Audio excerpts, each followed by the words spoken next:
அன்பழைக்கப்பட்ட அன்புக்குரிய சகோதரர்களே, யாவருக்கும் கிறிஸ்துவுக்குள் அன்பை வாழ்த்தையும் தெரிவித்துக் கொள்கிறேன். தேவன் தாமே கிருபையா தந்த நாளுக்காக நன்றி சோத்திருக்கிறேன். அன்புக்குரிய சகோதரர்களே, நம்ம எடுக்கிற பாடங்கள் எல்லாமே ஆராய்ச்சிக்குரிய பாடமாக தான் இருக்கும். கவுன்சிலிங் சப்ஜெக்டாக இருக்காது. அதனால் ஆராய்ச்சிக்குரிய பாடமாக இருக்கும். வேதத்தில் உள்ள சில ரகசியங்களை எடுத்துரைக்கிறதா நம்மளுடைய பாடமாக இருக்கும் பார்க்கும். இன்னொன்று பார்த்தீங்கன்னா, நம்ம யூடியூப்பில் வாரம் போடுற பாடம் ஒரு அறிவுபூர்வமான பாடமும். இந்த பாடத்தை நீங்கள் கேட்டு மற்றவங்களுக்கு சொல்லுங்கள். இல்லைன்னா நீங்கள் ஒரு பாஸ்டரோ இல்லைன்னா ஒரு ஒரு போதகரோ இருந்தீங்கன்னா நீங்கள் ஒரு சபைக்கு தெளிவுபடுத்துங்க. இல்லைன்னா பைபிளை குறித்து நீங்கள் இன்ட்ரெஸ்ட் உள்ளவங்களா இருந்தீங்கன்னா அந்த பாடத்தை கேட்டு மற்றவங்களுக்கு இந்த காரியத்தை ஷேர் பண்ணுன்னு பார்ப்போம். நாங்கள் யூடியூப்பில் இந்த பாடங்கள் போடுறது பணம் சம்பாதிக்கிறது அல்லன்னு பார்ப்போம். இது சத்தியத்தை வாங்கு விற்காதே அப்படின்னு நான் சொல்கிற அந்த மீனிங்கில் தான் நாங்கள் இந்த சத்தியத்தை நாங்கள் பதிவுன்ற பார்ப்போம். இது சத்தியத்தை சொல்கிற ஒரு பிளாட்ஃபார்மாக தான் நாங்கள் எதை நினைக்கணும்னு பார்த்தீங்கன்னா இந்த யூடியூப் சேனலை யூஸ் பண்ணுறோன்னு பார்ப்போம். நம்ம ஆண்டவராக இயேசு கிறிஸ்து சீசர்கள்ட்ட என்ன சொல்கிறாருன்னா, நீங்கள் உலகம் எங்கு போய் சுவிசேஷம் அறிவிங்கன்னு சொல்லியிருக்காரு. அதை தான் சொல்லியிருக்காரு. இப்போ உலகத்தில் போக முடியாது. உலகம் போய் நம்ம சுவிசேஷம் அறிவிக்க முடியாது. எனக்கு தெரிஞ்ச லாங்குவேஜ் தமிழ் பார்ப்போம். இந்த தமிழர் எங்கே வசிக்கிறாங்களோ அங்கே என்ன செய்யுது இந்த சத்தியம் போது கிட்டத்தட்ட ஸ்ரீலங்கா, இந்தியா, மலேசியாவில் அவங்க கேட்குறாங்கன்னு பார்ப்போம். அதனால் இது ஒரு பிரயோஜனமாக இருக்குன்னு பார்ப்போம். இது எதன் அடிப்படை பண்ணால் நம்ம ஆண்டவராக இயேசு கிறிஸ்து சொன்ன விஷயம் தான். ஏன்னா அவருடைய சீஷனாக நான் இருக்கேன். அவர் சொன்ன கட்டளைப்படியாக வீட்டில் இருந்துக்கிட்டு இந்த ஊழியத்தை பண்ணுறோம் பார்ப்போம். இந்த ஊழியம் உலகம் எங்கே சென்று போகிறோம். தமிழர் எங்கே வசிக்காமலோ அவங்கெல்லாம் இந்த சத்தியமே சென்றடைய வேணும்னு பார்ப்போம். இந்த சத்தியத்தை நீங்கள் கேட்டிங்கன்னா நீங்களும் மற்றவங்களுக்கு இப்படி சொல்லுங்கன்னு பார்ப்போம்.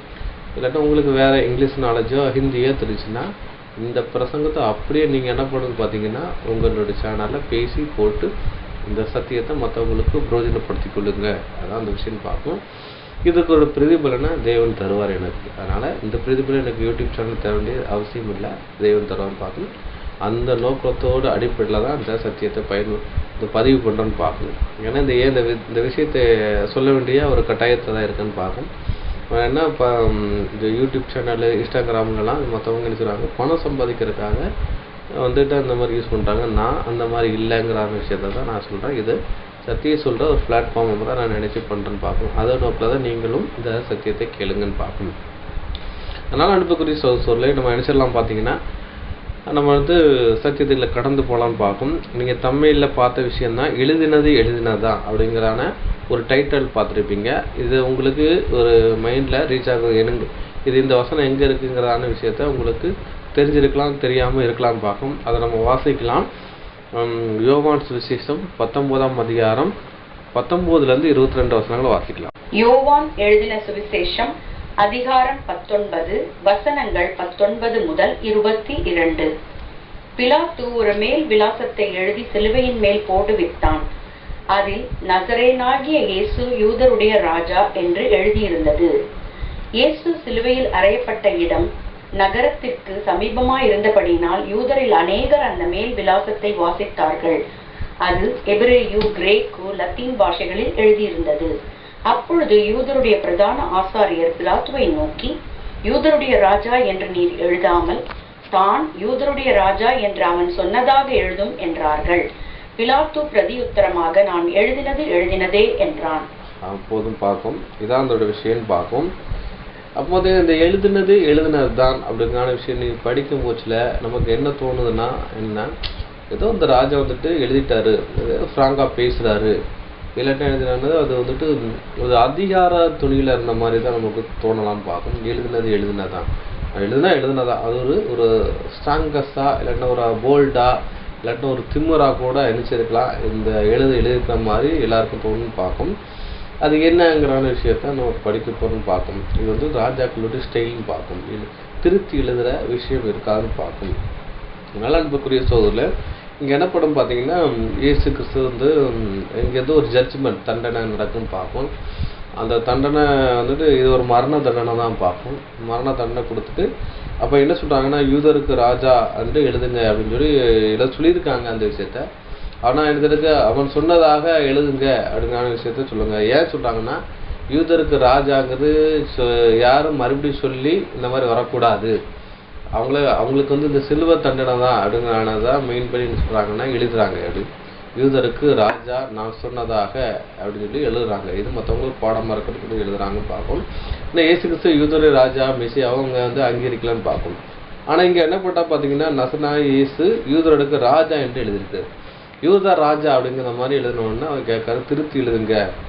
ஏன்னா இங்கே என்ன எழுதிருக்கு பார்த்தீங்கன்னா அங்கே வந்துட்டு எபிரேயம், கிரேக்க, லத்தீன்றாங்க. இங்கே மெஜாரிட்டி பாஷை அந்த 3 பாஷை, அந்த 3 பாஷையும் எழுதிருக்கு பார்க்கும். அப்போ பிரதான ஆசிரியர் வந்துட்டு பிளாத்துவை நோக்கிடுறாரு, நீங்கள் வந்து யூதருக்கு ராஜா என்று எழுதாமல் யூதருடைய ராஜா அவன் சொன்னதாக எழுதும், திருத்தி எழுதுங்க அப்படின்னு சொல்கிறாரு. பார்த்து நான் எழுதினதான் அப்படிங்கிற விஷயத்த சொல்கிறான்னு பார்க்கணும். அப்போ இந்த விஷயத்த வந்துட்டு சொல்ல முடிச்சுட்டு பார்த்தீங்கன்னா திருவிழுத்தில் என்ன போட்டுன்னு பார்த்தீங்கன்னா அந்த யோவான் 19:22 அதற்கு பிலாத்து நான் எழுதினதை மாற்றி எழுத மாட்டேன் என்று கூறினார். அப்போ மாற்றி நான் எழுத மாட்டேன் அப்படிங்கான விஷயத்த சொல்கிறான்னு பார்ப்போம். இது ஏங்கிறான விஷயத்த நம்ம பார்க்க போகிறோம். இது வந்துட்டு பார்த்தீங்கன்னா ராஜாக்களோட ஸ்டைல் தான் பார்ப்போம். அவங்க ஒரு தீர்ப்பு எழுதிட்டாங்கன்னா அதை என்ன திருத்தி எழுத மாட்டாங்கன்னு பார்க்கணும். ஒரு வார்த்தையை அவங்க வந்துட்டு ஒரு அரியணையிலேருந்து சிங்காசனத்திலேருந்து ஒரு வார்த்தையை வந்துட்டு பிரகடனம் பண்ணிட்டாங்கன்னா அதை வந்து நிறைவேற்றுவாங்க, அதை திருத்தி எழுத மாட்டாங்கன்னு பார்க்கணும். அதே மாதிரி சில தீர்ப்புகள் வந்துட்டு ஜட்ஜி எழுதினாலும் அந்த மாதிரி தன்னை எழுத முடிஞ்சோடனே அந்த பேனாவை குத்தி உடைச்சிடுவாங்க அப்படின்னு சொல்லி சொல்கிறாங்கன்னு பார்க்கணும். இது எந்த அளவுக்கு உண்மைங்கிறான்னு தெரியல. இப்படி ஒரு விஷயம் இருக்குன்னு பார்க்கணும். அப்போ தண்டனையை எழுதுகிற விஷயம் பார்க்கணும். அதே மாதிரி ராஜாக்கள் வந்துட்டு பார்த்தீங்கன்னா தண்டனை கொடுத்துட்டாங்கன்னு வைங்களா அதை மாற்ற மாட்டாங்க, எழுதுனதை மாற்ற மாட்டாங்க பார்க்க. இது வந்துட்டு அவங்களோட ஒரு ஸ்டைல் அடுங்கான விஷயத்த பார்க்கணும். அது அவங்களுடைய வழக்க ஒரு ஸ்டைல்னு பார்க்கணும். இது வந்துட்டு நம்மளுக்கு இந்த வார்த்தையை பார்க்க முடிச்சதில் ஒரு கெத்தாகவும் ஒரு போல்டான ஒரு பேச்சாகவும் ஏன்னா நான் வந்துட்டு திமுறா நான் எழுதுனேன் அதை எழுத முடியாது அப்படிங்கிற மாதிரி நம்மளுக்கு தோணுது. ஆனால் அப்படி கிடையாது. ராஜாக்கள் ஒரு ஸ்டைல் அவங்க ஒரு தீர்ப்பு எழுதிட்டாங்கன்னா அதை திருத்தி எழுத மாட்டாங்கன்னு பார்க்கணும். அதான் அதோட விஷயம்னு பார்க்கணும். நம்ம மேற்கொண்டு நிறைய வசனங்களையும் வச்சு நிறைய ஆதார வசனங்களையும் வச்சு சப்மிட் பண்ண போகிறோம். அதை நம்ம படித்து தெரிஞ்சுக்கலான்னு பார்க்கணும். இதோடைய உண்மைத்தன்மை என்னங்கிறான விஷயத்த நம்ம படிக்க போகிறோம் பார்க்கணும். படிக்கலாம் ஆதார வசனமாக ஒரு வசனத்தை. யாக்கோபு 3ஆம் அதிகாரம் 2ஆம் வசனம். யாக்கோபு எழுதின நிருபம் அதிகாரம் 3 வசனம் 2. நாம் எல்லாரும் அநேக விஷயங்களில் தவறுகிறோம். ஒருவன் சொல் தவறாதவனானால் அவன் பூரண புருஷனும் தன் சரீரம் முழுவதையும் கடிவாளத்தினாலே அடக்கி கொள்ளக்கூடியவனுமாய் இருக்கிறான். அப்போதும் பார்க்கலாம். இந்த யாக்கோபு 3:2 படிக்கிறதுக்கு முன்னாடி ஒரு வசனம் சொல்லப்பட்டிருக்கு. முதல் வசனம், என் சகோதரரே அதிக ஆக்கினை அடைவோம் என்று அறிந்து உங்களில் அநேகர் போதகராக இருப்பார்கள். போதகர் என்னன்னா மற்றவரை டீச்சராக இருப்பார், டீச் பண்ணுறவர் மற்றவங்கள வந்துக்கிட்டு என்ன சொல்கிறோன்னா வழி நடத்துகிறவர்னு பார்ப்போம். அப்படி சொல்லிட்டு சொல்கிறாரு, நாம் எல்லோரும் அநேக விஷயங்கள் தவறுகிறோம். ஒருத்தன் சொல் தவறாத இருந்தால் அவன் பூரண புருஷனும் தன் சரீரம் முழுவத்து கடிவாளத்தினால் அடக்கி கொள்ளக்கூடியவனாக இருக்கிறான் இருக்கும். அப்போ பார்த்தீங்களே நம்ம எதை ஸ்பெசிஃபிக்காக எடுக்க போகிறோம் பார்த்தீங்கன்னா ஒருவன் சொல் தவறான பூர்ண புருஷனும் இருக்கும். அப்போ வந்துட்டு ஒருத்தன் வந்து சொல் ஆணையிடுற விஷயம் வந்துட்டு சொல்கிறத அப்படியே செய்கிற விஷயம் சொல்லி ஆணையிடுற விஷயம் சொல்லி எப்படி சொல் தவறாக பூர்ண புருஷனாக இருக்கிறான். அவன் தான் மனுஷன், அவன் தான் அது புருஷங்கிறது ஆம்பளான்னு அர்த்தம்.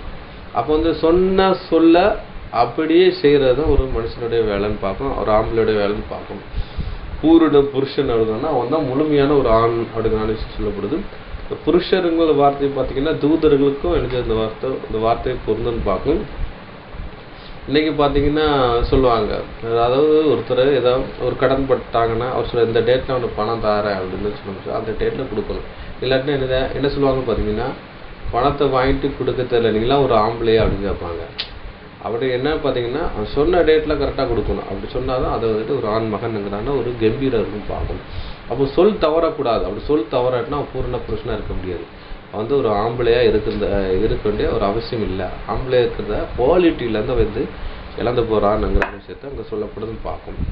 அடுத்தபடியாக ஒரு வசனம் வாசிக்கலாம். நீதிமொழிகள் 30ஆம் அதிகாரம் 30-31 அந்த வசனங்களை வாசிக்கலாம். நீதிமொழிகள் அதிகாரம் 30 வசனங்கள் 30, 31 மற்றும் 32. அவை யாவன, மிருகங்களில் சௌரியமானதும் ஒன்றுக்கும் பின்னடையாததுமாகிய சிங்கமும் போர்க்குதிரையும் வெள்ளாட்டுக்கடாவும் ஒருவரும் எதிர்க்கக்கூடாத ராஜாவுமே. போதும் பார்க்கலாம். அப்போ என்ன சொல்கிறான்னு பார்த்தீங்கன்னா அவை யாவன மிருகங்களில் சௌரியமானதும் ஒன்றுக்கும் பின்மடையாத சிங்கமும் இருக்கும். மிருகங்கள் சௌரியமானதுன்னா கம்பீரமானது, ஒன்றுக்கும் பின்னடையாத சிங்கம் உண்டு. சிங்கம் வந்துட்டு எய்த்த வந்தான்னு பார்த்தீங்கன்னா அது யானையோ எவ்வளோ பெரிய மிருகம் வந்தாலும் அது நினச்சி அது பின்வாங்கான்னு பார்க்கும். எதுக்குற ஒரு சக்தி உள்ளதுதான் பார்த்தீங்கன்னா சிங்கம் பார்க்கும்.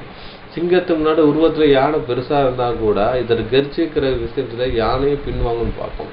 எந்த மிருகம் வந்துட்டு அதுக்கு வந்துக்கிட்டு முன் நிற்காதுன்னு பார்க்கும். அதே மாதிரி அதோட கேரக்டரை பார்த்தீங்கன்னா சிங்கம் வந்துட்டு எதுக்கும் வந்துட்டு பின்வாங்காது, பயந்துக்கிட்டு பின்னாகாதுன்னு பார்க்கும்.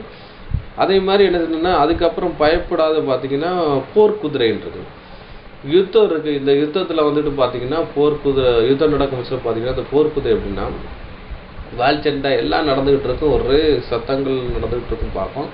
இந்த போர்க்குதிரை என்ன பண்ணு பார்த்தீங்கன்னா அப்படியே அந்த குதிரை மேலே இருக்க ஒரு யுத்த வீரன் அப்படியே அடிச்சுக்கிட்டே, அதாவது அதாவது எதிர்பார்ட்டியை கொண்டுக்கிட்டே அப்படி உள்ள நுழைஞ்சி யுத்தத்துக்குள்ள போனாலும் அது செத்த பிரேதமும் அடிப்பட்ட மேலே ஏறி குதிச்சுட்டு அப்படி கெம்பிரிச்சு ஃப்ரெண்டில் போயிட்டு தான் இருக்கணுடைய அதை பார்த்து பின்னாடி பயந்துக்கிட்டு போகாது. ஏன்னா யுத்த காலத்தில் என்னெல்லாம் இருக்கும் பார்த்தீங்கன்னா யானை இருக்கும், எல்லாமே இருக்கும். அப்படின்னு பார்த்தீங்கன்னா குதிரையோட யானைகள்லாம் வந்துட்டு பெரிய விஷயம் பார்க்கும். இதில் வந்துட்டு பார்த்தீங்கன்னா இந்தியர்கள் வந்துட்டு யானை படையெல்லாம் இருக்கும், மற்ற இடத்துல எப்படின்னு தெரியல. இப்படி இருக்கும்போது பார்த்தீங்கன்னா அந்த குதிரை வந்துட்டு என்ன பண்ணால் பார்த்தீங்கன்னா யுத்தத்தில் வந்துட்டு போர் குதிரை வந்துட்டு எதுக்கு பின்னடையாது, அது யுத்த வீரர் எதுக்கு எப்படி கட்டளையிடும் அதன்படி என்ன செய்யுது, அது முன்வாங்கி தான் போகணுடைய பின்வாங்கி போகாதுன்னு பார்க்கலாம். அது ஒரு விஷயம். அதுக்கப்புறம் வெள்ளாட்டு கடாபம் அப்படிங்கிற விஷயம் சொல்லியிருக்கோம். அந்த வெள்ளாடுங்கிற விஷயம் பார்த்தீங்கன்னா மேய்ப்பன் வந்துக்கிட்டு மேய்ச்சிக்கிட்டு போவான். முன்னாடி ஒரு தீயோ எரிஞ்சுக்கிட்டு இருந்தாலும் ஒரு மந்தையில் இருக்க முன்னாட கிடா வந்துக்கிட்டு அந்த தீயை ஜம்ப் பண்ணி போனால் மற்ற எல்லாரும் ஜம்ப் பண்ணி போகும் பார்க்கும். அதே மாதிரி ஒரு கிடா வந்துக்கிட்டு ஆற்றுல தூக்கி போட்டால் அது நீஞ்சி அடுத்த கரைக்கு போகும் பார்க்கும். மற்ற இது சாகுமோ அதாவது செத்துருவோமோ நீச்சல் திரும்பி அதெல்லாம் பார்க்கும். அந்த ஆற்றுல வந்துக்கிட்டு முதலே கிடந்தாலும் என்ன பண்ணும் பார்த்தீங்கன்னா ஒரு ஆடு குதித்து நீஞ்சி போயிட்டோம், மற்ற எல்லாம் குதித்து நீஞ்சிக்கிட்டே போயிடும் பார்க்கும். அது வந்துட்டு பின்னடையாது, ஐயா அதுதான் போயிட்டு நம்ம போக வேண்டாம் அப்படின்னு சொல்லி பின்னடையாது பார்க்கும். அதுதான் வெள்ளாட்டுக்கடாவும் ஒருவனு எதுக்கு கூடாத ராஜாக்குமே. அப்போ வந்துட்டு பார்த்தீங்கன்னா இது ஏன் சொல்கிறாங்க பார்த்தீங்கன்னா இந்த எதுக்கு பின்னடையாது அப்படின்னு வச்சு பார்த்தீங்கன்னா சிங்கம், போர்க்குதிரை, வெள்ளாடு அப்படின்னு அந்த லிஸ்ட்டில் யார் வர மாதிரி ராஜா வாரான்னு பார்க்கும். அப்போ இந்த ராஜாவினுடைய ஸ்டைல் என்ன பண்ணோம் பார்த்தீங்கன்னா எதுக்குமே பின்னடைய மாட்டார், சொன்னது தான், எழுதுனதான் அதை விட்டு பின்வாங்கலான்னு பார்க்கலாம்.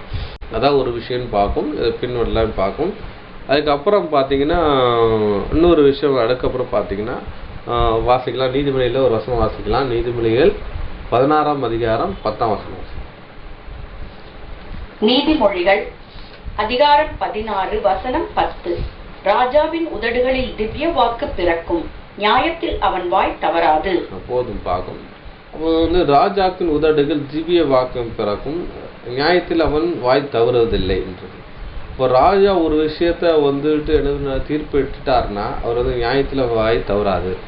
அவர் வந்துட்டு ஒரு விஷயம் அவரை ஆராய்ந்து தான் முடிவு எடுப்பார்னு பார்க்கும். அவர் தப்பான ஒரு தீர்ப்பு கொடுத்தாலும் கூட அந்த தீர்ப்பை விட்டு என்ன செய்ய மாட்டார், மாற மாட்டார் நினச்சி பார்க்கும். அதில் உறுதியாக தான் இருப்பார்னு பார்க்கும். அதான் அந்த ராஜாக்களுடைய ஸ்டைலாக இருக்குன்னு பார்க்கும். அடுத்தபடியாக ஒரு வசனம் வாசிக்கலாம். சங்கீதம் 15ஆம் அதிகாரம் 4ஆம் வசனம். சங்கீதங்களின் புஸ்தகம் அதிகாரம் 15 வசனம் 4. ஆகாதவன் அவன் பார்வைக்கு தீர்ப்பானவன், கர்த்தருக்கு பயந்தவர்களையோ கனம் பண்ணுகிறான், ஆணையிட்டதில் தனக்கு நஷ்டம் வந்தாலும் தவறாதிருக்கிறான். பார்க்கும். பார்த்து சொல்றாரு கர்த்தருக்கு பயந்து நின்றுருக்கான் பார்த்தீங்கன்னா ஆணையிட்டதில் நஷ்டம் வந்தாலும் தவறாக இருக்கான். இப்போ ஒரு விஷயத்துல ஆணையிட்டாலும் அது நஷ்டம் வந்தாலும் அதை தவறா இருக்கிறான் இருக்கும். அப்போ சொல் தவறானா பூரண பிரச்சனை இருக்க முடியாது இருக்கும். ஒரு விஷயத்துல ஆணையிட்டுட்டான்னு பார்த்தீங்கன்னா அது நஷ்டம் வந்தாலும் என்ன பண்றோம் பார்த்தீங்கன்னா பின்னடைய மாட்டான். ஆணையிட்ட தனக்கு நஷ்டம் வந்தாலும் தவறான் இருக்கு. அப்போ தீர்ப்பு அதில் விட்டு எடுத்துறான் பார்த்தீங்கன்னா பின்வாங்குற விஷயம் இல்லைங்கிற விஷயம் சொல்லப்படுறது பார்க்கும். அதான் ஒரு விஷயம் சொல்லப்படுறது பார்க்கும். இதை என்ன பண்ணுறோம் பார்த்தீங்கன்னா ஒரு சம்பவத்தை நம்ம பார்த்துட்டோம். அவர் சொல்கிறாரு எழுதுனதான் அப்படிங்கிற சொல்கிறாரு. அந்த பிளாத்தை அதை பின்வாங்கலை அப்படின்னு பார்க்கும். அது திருத்தி எழுதலான்னு பார்ப்போம். அப்போ பார்த்தீங்கன்னா இதே மாதிரி பார்த்தீங்கன்னா ராஜாக்கள் ஒரு காரியம் பண்ணுறா பார்க்கும். நம்ம அதை கூட படிக்கலாம். மத்தேயு சுவிசேஷம் அதிகாரம் 14 வசனங்கள் 6 முதல் 11 வசனம் வாசிக்கலாம். மத்தேயு எழுதின சுவிசேஷம் அதிகாரம் 14 வசனங்கள் 6 முதல் 11 வரை. அப்படி இருக்க ஏரோதின் ஜென்ம நாள் கொண்டாடப்படுகிற போது ஏரோதியாளின் குமாரத்தி அவர்கள் நடுவே நடனம் பண்ணி ஏரோதை சந்தோஷப்படுத்தினாள். அதிநிமித்தம் அவன், நீ எதை கேட்டாலும் தருவேன் என்று அவளுக்கு ஆணையிட்டு வாக்கு கொடுத்தான். அவள் தன் தாயினால் ஏவப்பட்டபடியே யோவான் ஸ்நானனுடைய தலையை இங்கே ஒரு தாளத்திலே எனக்கு தாரும் என்று கேட்டாள். ராஜா துக்கமடைந்தான். ஆகிலும் ஆணையின் நிமித்தம் பந்தியில் கூட இருந்தவர்களின் நிமித்தமும் அதை கொடுக்க கட்டளையிட்டு ஆள் அனுப்பி காவற்கூடத்திலே யோவானை சிரச்சேதம் பண்ணுவித்தான். அவனுடைய சிரசை ஒரு தாளத்திலே கொண்டு வந்து சிறு பெண்ணுக்கு கொடுத்தார்கள். அவள் அதை தன் தாயினிடத்தில் கொண்டு போனாள். போதும் பார்க்கும். அதனால பார்த்தீங்கன்னா அன்புக்குரிய சகோதரர்களே, இப்போ வந்துட்டு பார்த்தீங்கன்னா இங்கே வந்துட்டு ஏரோது வந்துட்டு பார்த்தீங்கன்னா அவருடைய ஜென்ம நாளில் பிறந்த நாள் இருக்குன்னு பார்க்கணும். அந்த நாளில் வந்துட்டு பார்த்தீங்கன்னா வந்து ஏரோதியாளுக்கு மாறுத்தி நடமாடுறான்னு பார்க்கும். அதை பார்த்து இம்ப்ரெஸ் ஆகி நினச்சிடாரு. இது நிமித்தம் அவர் நினச்சிடுவார் பார்த்தீங்கன்னா, எதை கேட்டாலும் நான் தருவேன் அப்படின்னு நான் செஞ்சுடுவார். அப்போ வந்துட்டு நினச்சிடுவார், அவளுக்கு ஆணையிட்டு வாக்கு கொடுத்தான்ருக்கா, எதை கேட்டாலும் தருவேன் அப்படின்னு சொல்கிறாரு. அது சொல்கிறாரு, எதை கேட்டாலும் அவனுக்கு தருவேங்கிறான விஷயத்த அவர் சொல்கிறாரு பார்க்கும். சொன்னனால அவள் தாயிடத்தில் போய் என்ன கேட்கணும்னு சொல்ல முடிச்சு பார்த்தீங்கன்னா, அவர் நினச்சிட்டு பார்த்தீங்கன்னா இங்கே வந்துட்டு யோவானுடைய தலையை எனக்கு இங்கே ஒரு தாளத்தில் தாருங்கிறான விஷயத்த அவர் கேட்குறான்னு பார்க்கும். ஒரு ஆணையிற விஷயம் கேட்டாலும் நினச்சிவாங்க கொடுப்பாங்கன்னு பார்க்கும். அதான் இங்கே சொல்லப்பட நினச்சி கேட்டாங்கன்னா என்னன்னா, யோவான தலையை கேட்காங்க. ராஜா நினைச்சத துக்கமடைந்து ஆகிலும் ஆணையிட்ட நிமித்தமும் பந்தியில் கூட இருந்தவர்கள் நிமித்தமும் அதை கொடுக்க கட்டளையிட்டார் அப்படின்னு சொல்றாரு. அதுக்கப்புறம் பார்த்தீங்கன்னா யோவான தலையை வெட்டி இங்கே கொடுக்குறான்னு பார்க்கும். இந்த ஏரோதை என்ன பண்ணுறாங்க எப்போ பார்த்தீங்கன்னா, அவங்க வந்துட்டு ஏரோதை வந்துட்டு என்னன்னா யோவான மேலே ஒரு நல்ல மதிப்பு மரியாதை வச்சுருக்காரு. அதனால் என்ன பண்ணுறாருன்னா சில காரியங்களை என்ன பண்ணுறா பார்த்தீங்கன்னா அவர்கிட்ட வந்துட்டு கேட்டு வந்துட்டு அவர் வந்துட்டு அறிந்து கொள்கிறான்னு பார்க்கும்.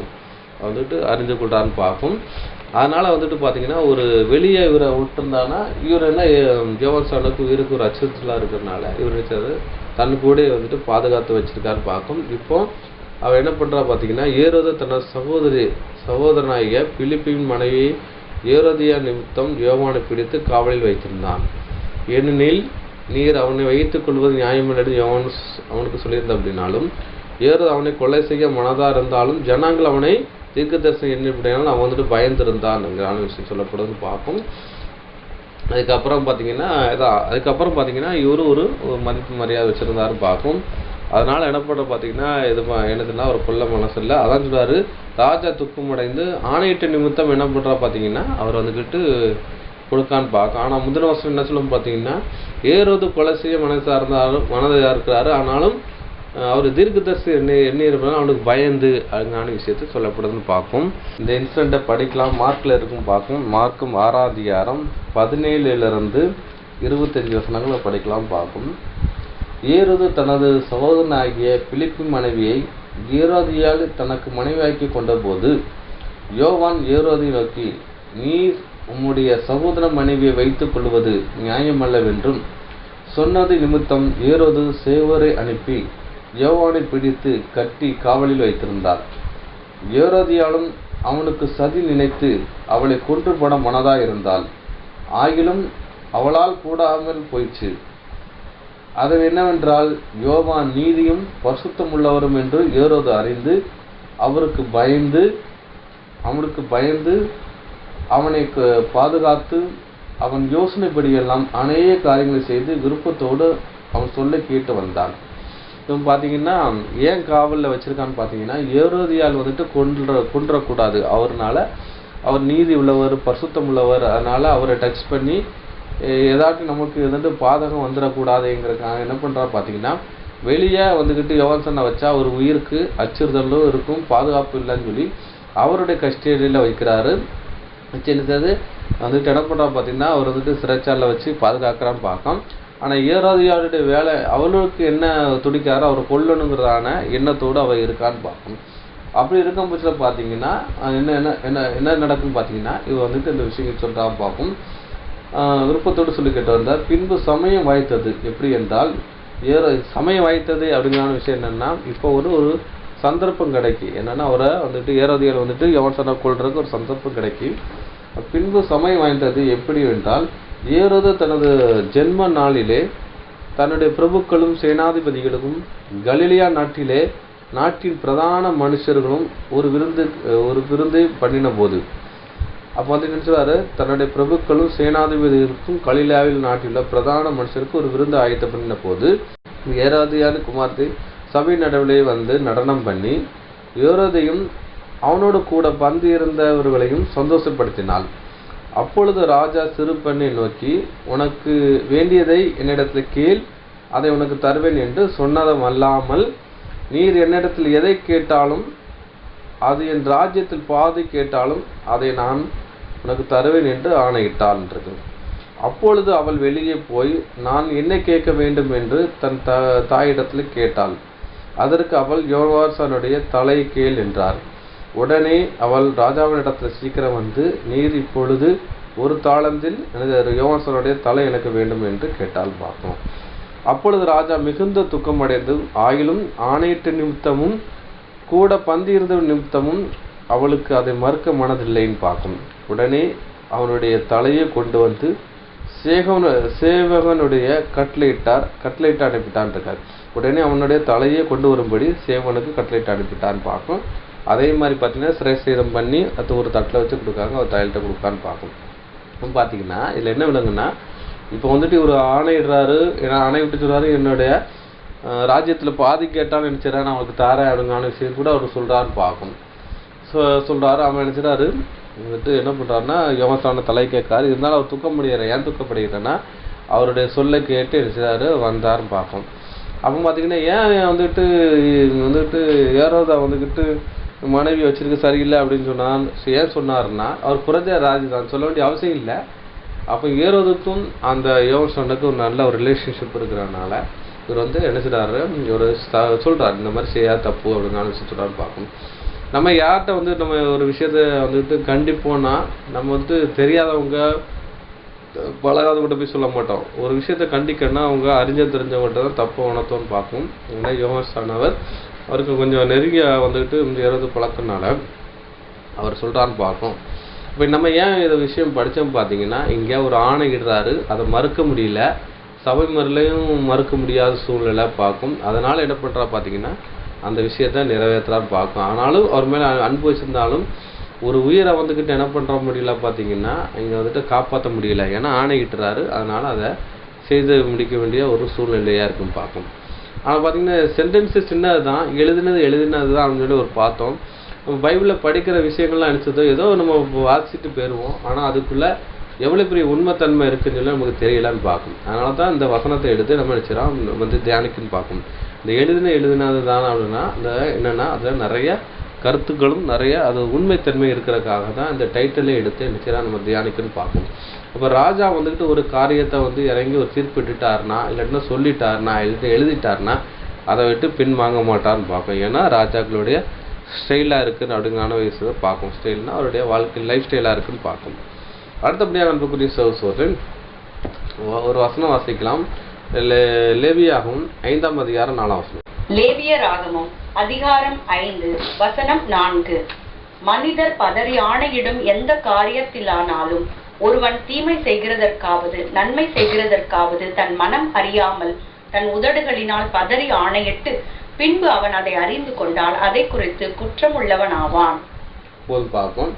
இப்போ வந்துட்டு சொல்றாரு, ஒரு மனிதன் பதறி ஆணையிட்டு எந்த காரியத்தினாலும் ஒருவன் தீமை செய்யதாவது நன்மை செய்யதாவது தன் மனம் அறியாமல் தன் உதடினால் பதறி ஆணையிட்டு பின்பு அவன் அதற்கு அறிந்து கொண்டால் அதை குறித்து குற்றமுள்ளவனாக இருப்பான்றது. பார்த்தீங்கன்னா இப்படி சொல்கிறாரு. என்ன இப்போ பார்த்தீங்கன்னா இந்த ஏரோது அப்படி தான் பண்ணிட்டாருன்னு பார்க்கும். பதறி ஆணையிட்டார், அவர் என்ன கேட்பான்னு தெரியாமல் விட்டுட்டாரு. இப்போ என்ன பண்ணுறா பார்த்தீங்கன்னா, அது வந்துட்டு ஒரு நீதிமானுடைய தலையை வாங்கிட்டு அப்படின்னு பார்க்கும். ஒரு தீர்க்க தரிசன தலையை வாங்கிட்டு அவருக்கு பிடித்தமான ஒரு மனிதன் பார்க்கும், நல்ல மனிதன் பரிசுத்தமுள்ள மனிதனை தலையை வாங்கிட்டுன்னு பார்க்கும். இப்போ யார் தான் ஒரு குற்றவாளியாக இருக்கான்னு பார்த்தீங்கன்னா, இங்கே ஏரோது குற்றவாளியாக இருக்கான்னு பார்க்கும். ஆனால் பதறி ஆணையிட்டாரு. இப்போ அந்த ஆணையிட்ட நிமித்தம் என்ன ஆகி போச்சுன்னா, ஒரு நீதிமான் வந்துட்டு கொலை செய்யப்படுறாருன்னு பார்க்கும். சிறை பண்ணப்படுது, தேவன் பாடல ஒரு குற்றமாக அதில் கருதப்படுதுன்னு பார்க்கும். அடுத்தபடியாக ஒரு வசனம் வாசிக்கலாம். என்னாகமம் 30ஆம் அதிகாரம் 2ஆம் வசனம். என்னாகமம் அதிகாரம் 30 வசனம் 2. ஒருவன் கர்த்தருக்கு யாதொரு பொருத்தனை பண்ணினாலும் அல்லது யாதொரு காரியத்தை செய்யும்படி ஆணையிட்டு தன் ஆத்துமாவை நிபந்தனைக்குட்படுத்தி கொண்டாலும் அவன் சொல் தவறாமல் தன் வாயிலிருந்து புறப்பட்ட வாக்கின்படி எல்லாம் செய்ய கடவன். போதும் பார்க்கும். ஒரு பொருத்தனை கூட அப்படிதான் பார்க்கும். ஏன்னா யாதொரு காரியத்தை செய்யும்படி ஆணையிட்டு தன் ஆத்மா நிபந்தனைக்கு உட்படுத்தி கொண்டாலும் அவன் சொல் தவறாமல் தன் வாயில் புறப்பட்ட வாக்கின்படியே செய்ய கடவுள். ஒருத்தர் நிபந்தனை பண்ணிட்டாரு அப்படிங்க பார்க்கும். அதுக்கப்புறம் பார்த்தீங்கன்னா வாயிலேருந்து ஒரு வார்த்தை சொல்லிட்டாருன்னா சொல் தவறாமல் வாயிலேருந்து புறப்பட்டு சொன்ன வாக்கின்படி செய்ய கடவுள்ன்ட்டு ஒரு நிபந்தனை பண்ணிட்டாரு, உறுதி பண்ணிட்டாரு, வாயிலேருந்து வார்த்தை வந்துட்டுன்னு வைங்களேன், அதை என்ன பண்ணிடக்கூடாது, மறு உத்தரவு பண்ணக்கூடாது, அதை இணைச்சிடக்கூடாது. அதை இணைச்சின்னா அதை செய்யணுங்கிற விஷயம் தான் இங்கே நியாயப்பிரமாணம் சொல்லுதுன்னு பார்ப்போம். பொருத்தனை எங்கான விஷயம்னா சொல்கிற விஷயம் பார்ப்போம். அப்போ ஒரு அக்ரிமெண்ட் மாதிரி பொருத்தனை ஒரு அக்ரிமெண்ட்டும் பார்க்கணும். அதே மாதிரி தான் இங்கே என்ன பண்ணிட்டான்னு பார்த்தீங்கன்னா ஏறது பொருத்தனை பண்ணுற மாதிரி தான் நான் செய்வேன்னு சொல்லி ஒரு ஆணையிடுறாரு. அதை பின்வாங்க முடியலன்னு பார்க்கும். ஏன்னா நினச்சிடாது அப்படி சொல் தவறாமல் இருந்தால் பூர்ண புருஷனாக இருக்க முடியாதுன்னு இருக்கு வசனம் சொல்லும்போது. அதனால் அவர் சொல்கிற விஷயத்த ஆணையிட்டாரு. அதை தவற முடியாது. தவறுனா அவர் ஆம்பளைங்கிறதான ஒரு சாணத்துக்குலாம் இல்லைன்னு பார்க்கணும். அடுத்தபடியாக அன்புக்குரிய சகோதரர்களே, இதே மாதிரி இன்னொரு பார்த்தீங்கன்னா ஒரு முதல்ல இருந்த பிளாத்துங்கிறதான ஒரு ராஜா ஒரு தீர்ப்பு எழுதுதான் இருக்கிறாரு. அந்த எழுத்தை மாற்றி திருத்தி எழுத மாட்டேன்றாரு. அதுக்கப்புறம் பார்த்தீங்கன்னா ஏரோது சபை நடுவில் நினச்சிறாரு. சிறு பெருன்ட்டு அவர் ஆணையிடுறாரு. ஆணையிட்ட நிமித்தம் என்ன பண்ணுறா பார்த்தீங்கன்னா அங்கே யோசன தலை வாங்கப்படும்னு பார்க்கும். அங்கேயும் நினச்சது சொன்ன விஷயத்துலேருந்து அவர் நினச்சிட்டு பின்வாங்கலான்னு பார்க்கும். இது 2வது ஒரு இன்சிடென்ட் பார்த்தான்னு பார்க்கும். 3வது ஒரு இன்சிடென்ட் பார்க்க போகிறோம். எஸ்தர் புஸ்தகத்துலேருந்து பார்க்க போகிறோம். எஸ்தர் 3ஆம் அதிகாரம் 8 முதல் 15 வசனங்கள் வாசிக்கும். எஸ்தர் புஸ்தகம் அதிகாரம் 3 வசனங்கள் 8 முதல் 15 வரை. அப்பொழுது ஆமான் அகாஸ்வேரு ராஜாவை நோக்கி, உம்முடைய ராஜ்யத்தின் சகல நாடுகளிலும் உள்ள ஜனங்களுக்குள்ளே ஒருவித ஜனங்கள் சிதறுண்டு பரம்பி இருக்கிறார்கள். அவர்களுடைய வழக்கங்கள் சகல ஜனங்களுடைய வழக்கங்களுக்கும் விகற்பமாயிருக்கிறது. அவர்கள் ராஜாவின் சட்டங்களை கை கொள்ளுகிறதில்லை. ஆகையால் அவர்களை இப்படி விட்டிருக்கிறது ராஜாவுக்கு நியாயமல்ல. ராஜாவுக்கு சம்மதியானால் அவர்களை அழிக்க வேண்டும் என்று எழுதி அனுப்ப வேண்டியது. அப்பொழுது நான் ராஜாவின் கஜானாவிலே கொண்டு வந்து செலுத்த 10,000 தாலத்து வெள்ளியை எண்ணி காரியக்காரர் கையில் கொடுப்பேன் என்றான். அப்பொழுது ராஜா தன் கையில் இருக்கிற தன் மோதிரத்தை கழற்றி அதை ஆகானியனாகிய அமெத்தாத்தாவின் குமாரனும் யூதரின் சத்ருவுமாகிய ஆமானிடத்தில் கொடுத்து, ஆமானை நோக்கி, அந்த வெள்ளியை நீ வைத்துக்கொள், அந்த ஜனத்துக்கு உன் இஷ்டப்படி செய்யலாம் என்றான். 1ஆம் மாதம் 13ஆம் தேதியிலே ராஜாவின் சம்பிரதிகள் அழைக்கப்பட்டார்கள். ஆமான் கற்பித்தபடி எல்லாம் ராஜாவின் தேசாதிபதிகளுக்கும் ஒவ்வொரு நாட்டின் மேல் வைக்கப்பட்டிருந்த துரைகளுக்கும் ஒவ்வொரு ஜனத்தின் பிரபுக்களுக்கும் அந்தந்த நாட்டில் வழங்கும் அச்சரத்திலும் அந்தந்த ஜாதியார் பேசும் பாஷையிலும் எழுதப்பட்டது. ராஜாவாகிய அகாஸ்வேருவின் பெயரால் அது எழுதப்பட்டு ராஜாவின் மோதிரத்தினால் முத்திரை போடப்பட்டது. ஆதார் மாதமான 12ஆம் மாதம் 13ஆம் தேதியாகிய ஒரே நாளிலே சிறியோர் பெரியோர் குழந்தைகள் ஸ்திரீகள் ஆகிய சகல யூதரையும் அழித்து கொன்று நிர்மூலமாக்கவும் அவர்களை கொள்ளையிடவும் அஞ்சற்காரர் கையிலே ராஜாவின் நாடுகளுக்கெல்லாம் கட்டளைகள் அனுப்பப்பட்டது. அந்த நாளுக்கு ஆயத்தப்பட்டிருக்க வேண்டும் என்று சகல ஜனங்களுக்கும் கூறி அறிவிக்கிறதற்காக கொடுக்கப்பட்ட கட்டளையின் நகல் இதுவே. இது ஒவ்வொரு நாட்டிலும் பிரசித்தம் பண்ணப்பட்டது.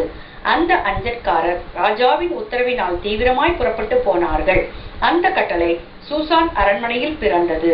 ராஜாவும் ஆமானும் குடிக்கும்படி உட்கார்ந்தார்கள். சூசான் நகரம் கலங்கிற்று. போதும் பார்ப்போம். அன்புக்குரிய சகோதரர்களே, இங்கே என்னதுன்னா ஒரு தீர்ப்பு எழுதப்படுதுன்னு பார்க்கும். ஆமான் என்ன பண்ண பார்த்தீங்கன்னா ராஜாவுக்கு ஒரு அசிஸ்டன்ட் மாதிரி நிலவரத்தில் இருக்கான்னு பார்க்கும். அப்படி இருக்கும் பட்சத்தில் பார்த்தீங்கன்னா ராஜாவுக்கு அடுத்த ஸ்தானத்தில் அவர் இருக்கான்னு பார்க்கும். அப்படி இருக்கும் பட்சத்தில் பார்த்தீங்கன்னா இவரை நடந்து போனால் ராஜாவுக்கு என்ன எல்லாரும் மதிப்பாங்களோ அதே மாதிரி எந்திரிச்சு வணக்கம் செலுத்து அவர் மதிக்கன்னு பார்க்கும். அங்கே என்ன பண்ணுறோன்னு பார்த்தீங்கன்னா யூதர்கள் எங்கே இருக்காங்க பார்த்தீங்கன்னா இஸ்ரேல் ஜனங்கள் யூதர்கள் எங்கே அடிமையாக இருக்கான்னு பார்த்தீங்கன்னா இங்கே பெர்ஷியா ராஜ்யம் கீழே அடிமையாக இருக்கான்னு பார்க்கும். அப்படி இருக்கும் பட்சம் பார்த்தீங்கன்னா அவங்க இங்கே பார்த்தீங்கன்னா அகஸ்வேர் ராஜா ஆட்சி செய்கிறான்னு பார்க்கும். அப்படி இருக்கும் பட்சத்தில் என்ன பண்ணுறாங்க பார்த்தீங்கன்னா இந்த யூதனாக இருக்கிற மொர்தெகாய் வந்து தன்னை நமஸ்கரிக்கலை, தன்னை வந்து மதிக்கலை என்று அறிந்து அவனை வந்து கொலை செய்யலாம் என்று வந்துட்டு கங்கணம் கட்டிக்கிட்டு இருக்கான்னு பார்க்கும் இந்த ஆமான். இது வந்துட்டு என்ன பண்ணுறா பார்த்தீங்கன்னா, இவர் போகிற வரல முடிச்சு எந்திக்கல நமஸ்கரிக்கலான்னு பார்க்கும். அதனால் இவரை கொள்றதுக்காக என்ன பண்ணுறா பார்த்தீங்கன்னா, இந்த யூத இனத்தை அழிக்கணுங்கிறதான எண்ணம் வந்துட்டு இவனும் இல்லை, இவனுடைய என்ன பண்ணுற வம்சமே இருக்கக்கூடாது. அவன் சொல்லுவாங்கல்ல, இவனை மட்டும் இல்லை வம்சமே இருக்கக்கூடாது அப்படின்னு சொல்லி சிலவங்க சொல்லுவாங்க. அதே மாதிரி அந்த மருதக்காயை கொள்றதுக்காக ஆமான் நினைச்சிட்டானா, அந்த மருதக்காயை கொள்றதுக்காக அந்த யூத வம்சமே இருக்கக்கூடாதுக்காக என்ன பண்ணுறான்னு பார்த்தீங்கன்னா, ஒரு சட்டத்தை பிறக்கிறான். அந்த சட்டம் எப்படி பிறக்கப்படுதுன்னா, ராஜாட்ட போய் சொல்கிறார். என்ன சொல்கிறாருன்னு பார்த்தீங்கன்னா, ஒரு விதமான ஜனங்கள் என்ன பண்ணுறா பார்த்தீங்கன்னா, அப்போ 127 நாடுகள் அடிச்சிடாது ஒரு ஆட்சி செய்து வரான்னு பார்க்கும் அந்த அகஸ்திய ராஜா பார்க்கும். அந்த வந்து உலக வந்துட்டு ராஜ்யத்தை வந்துட்டு ஆண்டு கொண்ட ராஜ்யங்கள் பார்த்தீங்கன்னா இந்த ராஜ்யங்கள் பாபிலோன் ராஜ்யம், அதுக்கப்புறம் மேதிய பெர்சியா ராஜ்யம் இதெல்லாம் ஆண்டு கொள்ளுது. அப்போ ஆண்டு எடுக்க முச்சில் 127 நாட்டில் ஆண்டுகிட்டு இருக்க முச்சில் இவர் சொல்கிறாரு. ஏன்னா ஒவ்வொரு மாதமும் ஒவ்வொரு சட்டங்கள் ஏற்றுவாங்கன்னு பார்க்கும், என்னென்ன பண்ணுவாங்களோ அதை பண்ணுவாங்க. அப்போ இவர் பீரியடில் வரமுச்சு சொல்கிறாரு, ஏன்னா நீங்கள் ஆட்சி பண்ணுற இடத்துல ஒரு விதமான ஜனங்கள்னு சொல்லி யாராக மென்ஷன் பண்ணுறாங்கன்னா இந்த யூத ஜனங்களை. இவங்க என்ன பண்ணுறாங்க பார்த்தீங்கன்னா, உங்கள் சட்டத்தை மதிக்கலை, ஒன்றும் ஃபாலோ பண்ணுறது இல்லை, இது பண்ணுறாங்க. அதனால் என்ன பண்ணுறாங்க பார்த்தீங்கன்னா, இவங்க வந்து அழிச்சிடணும் அப்படின்னு நான் வந்து ஒரு சட்டத்தை ஒரு சொல்கிறான்னு பார்க்கும். அப்போ ராஜா என்ன பண்ணுறா பார்த்தீங்கன்னா, ஓகே அதை வந்து நீ செய் அப்படின்னு சொல்லி எடுத்தாரு. முத்திரம் அப்படின்னா அந்த சட்டத்தை வந்துட்டு வந்து அப்பீல் பண்ணுறது, சீல் பண்ணுற விஷயம் பண்ணிட்டு அனுப்பிச்சிடாரு. அதுக்குள்ளே அனுப்பிச்சிடாரு, செலவு காரியங்களை கொடுத்து அதை பண்ணட சொல்கிறாரு. அப்போ வந்துட்டு யூதர்களை வந்து அழிச்சிடுங்க அப்படின்னு சொல்லி ஒரு சட்டத்தை பிறப்பிக்கிறாரு. இந்த மாதிரி விஷயம் நடக்கும் பார்க்கும். அப்போ வந்து எஸ்தர் ராஜாத்தி அது வந்துட்டு என்ன பண்ணுறாங்கன்னா, ராஜாவுக்கு ஒரு மனைவியாக வந்து ஆயத்தப்படுற வேலையில் நடந்துகிட்டு இருக்குன்னு பார்க்கும். இப்படி இருக்கும் சொல்ல ஒரு இடம் முடிச்ச பார்த்தீங்கன்னா, அந்த வந்துட்டு மொர்தெகாய் போய் எஸ்தர் ராஜாட்ட போய் விண்ணப்பம் பண்ணி எப்படியாட்டி இந்த வந்து நம்ம ராஜா குலத்தை வந்து காப்பாற்றணும், ஏன்னா யூதர் வந்து அழிஞ்சு போகிறாங்கங்கிற விஷயத்த சொல்கிறாங்க பார்க்கும். அடுத்த வசனங்களை பார்க்க போகிறோம் பார்க்கும். அப்போ முதலாவது என்ன பண்ணுறாங்க, ஒரு மொர்தெகாய்ங்கிறதான ஒரு தனி மனிதர் மேலே வந்து காய் மரத்துலையும் அவனை வந்துக்கிட்டு அழிக்கிறதுக்காக அவன் இனத்தையே அழிக்க ஆமான் வந்துக்கிட்டு வகை தேடுனா அதை ஒரு சட்டமாக பிறப்பிச்சு சட்டம் எழுதப்பட்டுச்சுன்னு பார்க்கும். இதுதான் இந்த வசனத்தில் நம்ம படித்தோம் பார்க்கும். அடுத்தது படிக்கலாம். எஸ்தர் 4ஆம் அதிகாரம் 1 முதல் 9 வசனம் வரை படிக்கலாம். எஸ்தர் புஸ்தகம் அதிகாரம் 4 வசனங்கள் 1 முதல் 9 வரை. நடந்த யாவற்றையும் மொர்தெகாய் அறிந்தபோது மொர்தெகாய் தன் வஸ்திரங்களை கிழித்து ரெட்டுடுத்தி சாம்பல் போட்டுக்கொண்டு நகரத்தின் நடுவே புறப்பட்டு போய் துயரமுள்ள மகா சத்தத்துடனே அலறிக்கொண்டு ராஜாவின் அரமனை வாசல் முகப்பு மட்டும் வந்தான். இரட்டு உடுத்தினவனாய் ராஜாவின் அரமனை வாசலுக்குள் பிரவேசிக்க ஒருவனுக்கும் உத்தரவில்லை. ராஜாவின் உத்தரவும் அவனுடைய கட்டளையும் போய் சேர்ந்த ஒவ்வொரு நாட்டிலும் தலத்திலும் உள்ள யூதருக்குள்ளே மகா துக்கமும் உபவாசமும் அழுகையும் புலம்பலும் உண்டாகி அநேகர் ரெட்டுடுத்தி சாம்பலில் கிடந்தார்கள். அப்பொழுது எஸ்தரின் தாதிமார்களும் அவளுடைய பிரதானிகளும் போய் அதை அவளுக்கு அறிவித்தார்கள். அதனாலே ராஜாத்தி மிகவும் துக்கப்பட்டு மொர்தெகாய் உடுத்திருந்த ரெட்டை எடுத்து போட்டு அவனை உடுத்துவிக்கிறதற்கு வஸ்திரங்களை அனுப்பினாள். அவனோ அவைகளை ஏற்றுக்கொள்ளாதிருந்தான். அப்பொழுது எஸ்தர் தன் பணிவிடைக்கென்று ராஜாவினால் நியமித்திருந்த அவனுடைய பிரதானிகளில் ஒருவனாகிய ஆத்தாகை அழைப்பித்து காரியம் என்ன, அதன் முகாந்திரம் என்ன என்று அறியும்படி மொர்தெகாயினிடத்தில் விசாரிக்க அவனுக்கு கட்டளையிட்டாள். அப்படியே ஆத்தாகு ராஜாவின் அரமனை வாசலுக்கு முன்னான பட்டண வீதியில் இருக்கிற மொர்தெகாயினிடத்தில் புறப்பட்டு போனான்.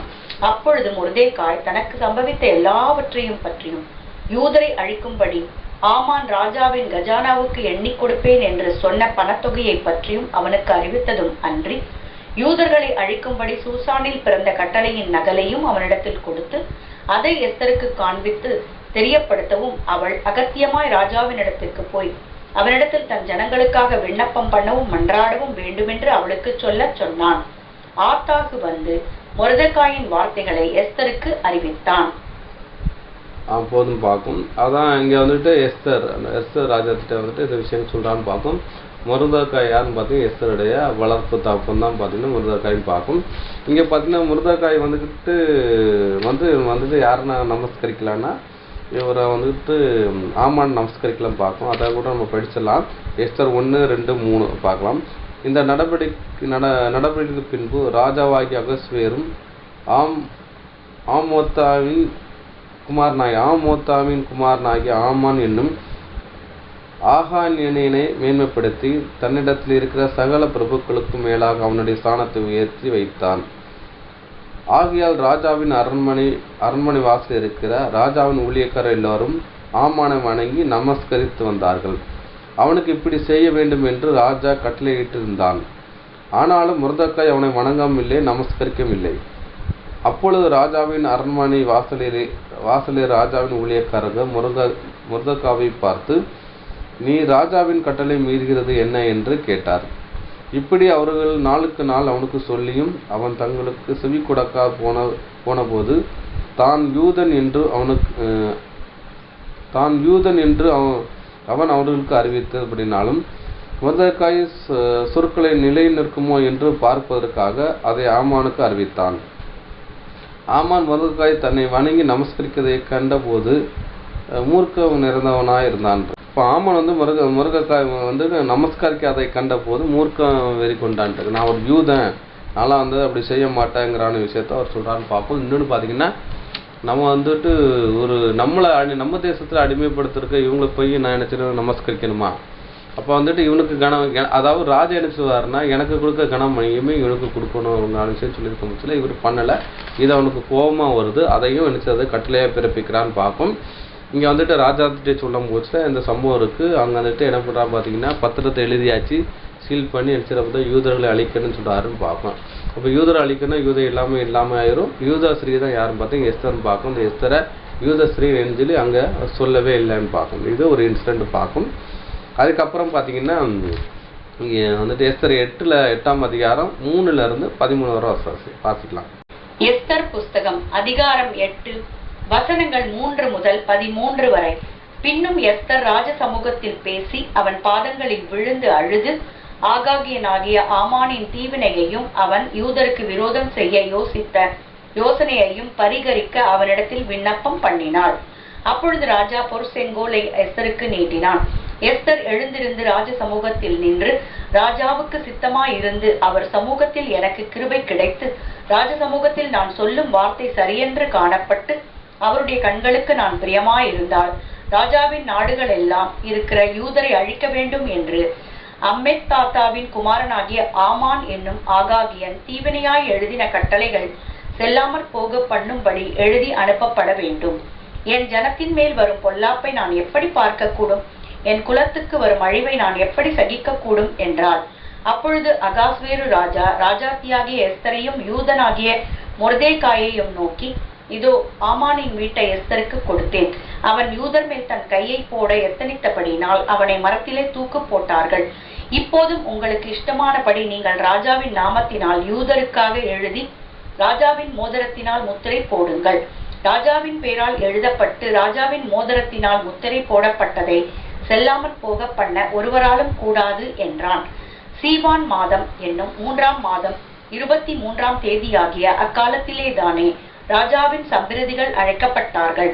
மொர்தெகாய் கற்பித்தபடியெல்லாம் யூதருக்கும் இந்து தேசம் முதல் எத்தியோப்பியா தேசம் மட்டுமல்ல 127 நாடுகளில் தேசாதிபதிகளுக்கும் அதிபதிகளுக்கும் அதிகாரிகளுக்கும் அந்தந்த நாட்டில் வழங்கும் அச்சரத்திலும் அந்தந்த ஜாதியார் பேசும் பாஷையிலும் யூதருக்கும் அவர்கள் அச்சரத்திலும் அவர்கள் பாஷையிலும் எழுதப்பட்டது. அந்த கட்டளைகள் அகாஸ்வேரு ராஜாவின் பெயரால் எழுதப்பட்டு ராஜாவின் மோதிரத்தினால் முத்திரை போடப்பட்ட பின் குதிரைகள் மேலும் வேகமான ஒட்டகங்கள் மேலும் கோவேறு கழுதைகள் மேலும் ஏறி போகிற அஞ்சற்காரர் கையில் அனுப்பப்பட்டது. அவைகளில் அகாஸ்வேரு ராஜாவினுடைய எல்லா நாடுகளிலும் ஆதார் மாதம் என்கிற 12ஆம் மாதம் 13ஆம் தேதியாக அந்த ஒரே நாளிலே அந்தந்த பட்டணத்தில் இருக்கிற யூதர்கள் ஒன்றாய் சேர்ந்து தங்கள் பிராணனை காப்பாற்றவும் தங்களை விரோதிக்கும் சத்துருக்களாகிய ஜனத்தாரும் தேசத்தாருமான எல்லாரையும் அவர்கள் குழந்தைகளையும் ஸ்திரீகளையும் அழித்து கொன்று நிர்மூலமாக்கவும் அவர்கள் உடைமைகளை கொள்ளையிடவும் ராஜா யூதருக்கு கட்டளையிட்டார் என்று எழுதியிருந்தது. யூதர் தங்கள் பகைஞருக்கு சரி கட்டும்படி நியமித்த அன்றைய தினத்தில் ஆயத்தமாய் இருக்க வேண்டும் என்று அந்தந்த நாட்டில் உள்ள சகல ஜனங்களுக்கும் கூறப்படுகிறதற்காக கொடுக்கப்பட்ட கட்டளையின் நகல் இதுவே. இது ஒவ்வொரு நாட்டிலும் பிரசித்தம் பண்ணப்பட்டது. போதுன்னு பார்க்கும். அதனால இங்க பார்த்தாச்சுன்னு பார்க்கும். இந்த ஏன் படிச்சேன்னு பார்த்தீங்கன்னா, இதில் தான் முதல் சட்டம் ஏற்றப்பட்டாது, 2வது சட்டத்தை தான் பார்க்கும். அப்போ வந்துட்டு ராஜாவுக்கு சித்தமானால் அவர் சமூகத்தை எனக்கு கிருபை கிடைத்தது அப்படின்னு சொல்றாரு. ராஜா சமூகத்தை நான் சொல்லும் வார்த்தையை சரி என்று காணப்பட்டு அவருடைய கண்களில் நான் பிரியமாய் இருந்தால் ராஜாவின் நாடுகள் எல்லாம் இருக்கும், யூதரை அழிக்க வேண்டும் என்று அம்மோத்தாவின் குமாரனாகிய ஆமானுக்கும் ஆகாயன் தீவிரமாய் எழுதின கட்டளை செல்லாம போக பண்ணி எழுதி அனுப்ப வேண்டும் என்று சொன்னார். அப்போ பார்த்தீங்கன்னா ஆமான் வந்துட்டு யூதரை அழிக்கிறதுக்காக வந்துட்டு வஞ்சனையாக இந்த மாதிரி விஷயம் பண்ணிட்டா அப்படிங்கிற விஷயத்த எஸ்தர் ராஜாத்தி வந்துட்டு ராஜாட்ட சொல்றான்னு பார்க்கும்.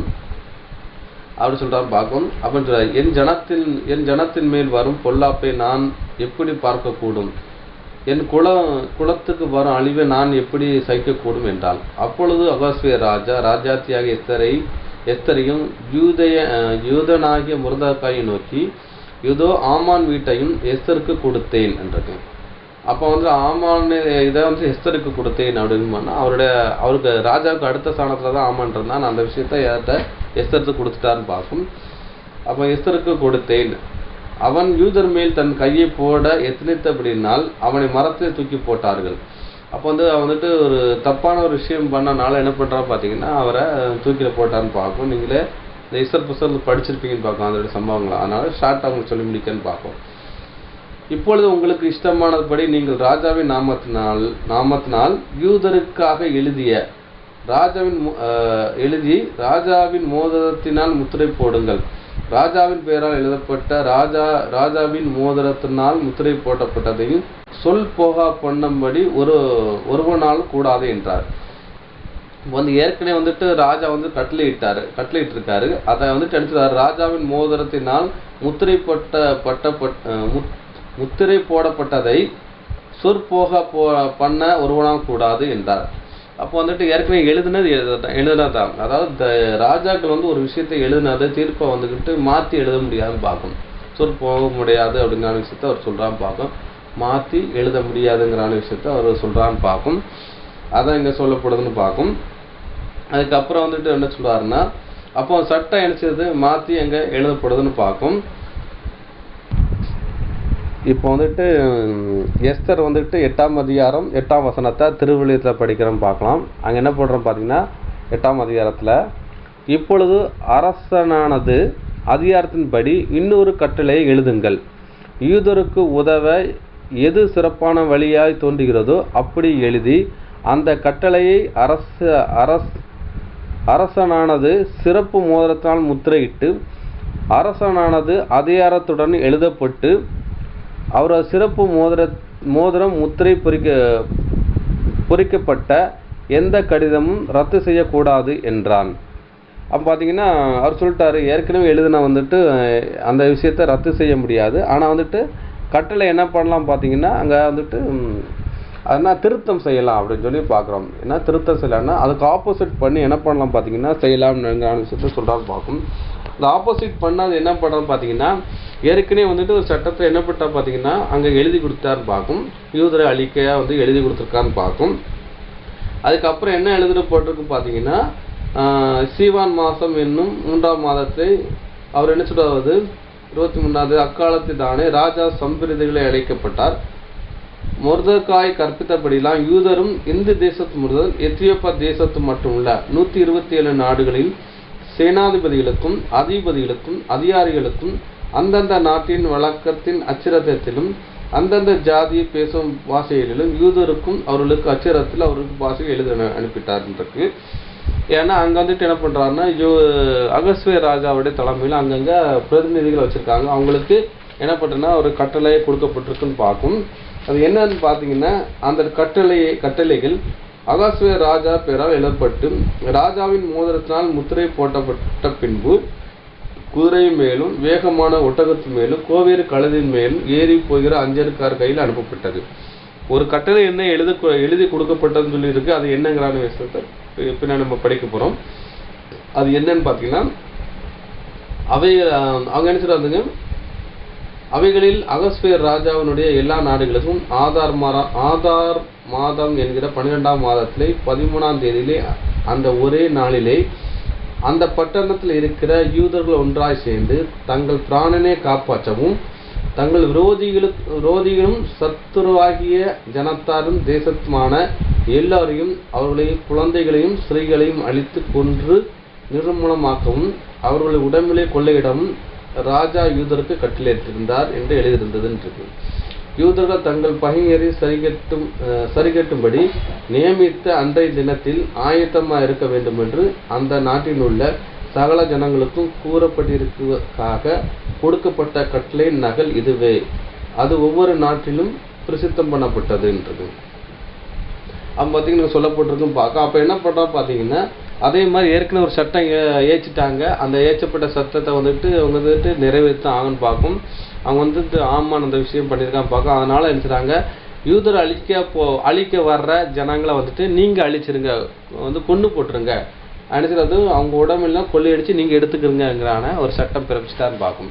ஆனால் சட்டம் என்ன எழுதிருக்குன்னா, யூதருக்காக அழிக்கன்னு சொல்லி நான் சட்டம் ஏற்றுட்டேன், அது ரத்து செய்யறதுன்னு தான் எழுதியிருக்கணும். ஆனால் அப்படி பண்ணல, சட்டம் எழுதி கொடுத்துட்டாரு. ஆனால் நினைச்சிடாது சட்டத்தில் என்ன மாறுதல் பண்ணிட்டாங்கன்னா, எழுதி கொடுத்தவங்க உங்களுக்கு கொல்ல வந்தாங்க, திருப்பி அவங்களை கொல்லுங்க, அவங்க உடம்புல கேப்சர் பண்ணிக்கிறதான ஒரு ஒரு இதை எழுதியிருக்கான்னு பார்க்கும். ஏன்னா எழுதி கொடுத்த சட்டத்தை திருத்தம் பண்ணலை, அது அந்த சட்டம் அப்படி தான் இருக்குது. ஏன்னா யூதரை கொல்ல அவங்க அனுமதி ஒரு சீட்டு அங்கே கொடுத்துருக்காரு.